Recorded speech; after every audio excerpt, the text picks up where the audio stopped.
முதல் முறையாக தமிழ்நாடு வரலாற்றில் பௌத்த சமூகத்தை சார்ந்தவர்கள் ஆண்டுதோறும் நாக்பூருக்கு யாத்திரை செல்கிறார்கள்.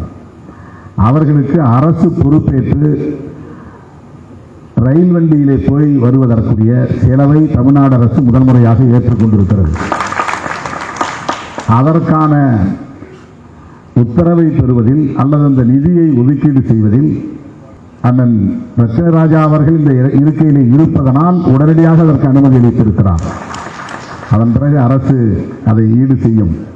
ஆனால் இந்த அமைப்பின் சார்பில் தமிழ்நாட்டை சார்ந்த பௌத்தர்கள் நாக்பூர் சென்று தமிழகத்திற்கு திரும்புவதற்கு 2 பெட்டிகளை ரயில் வண்டியிலே முன்பதிவு செய்து கொள்ளக்கூடிய வசதி, அதற்கான செலவை தமிழ்நாடு அரசு ஏற்றுக்கொள்ளும் என்கிற ஒரு நிலைப்பாடு தமிழக அரசியலில் முதல் முறையாக இது நிகழ்ந்திருக்கிறது.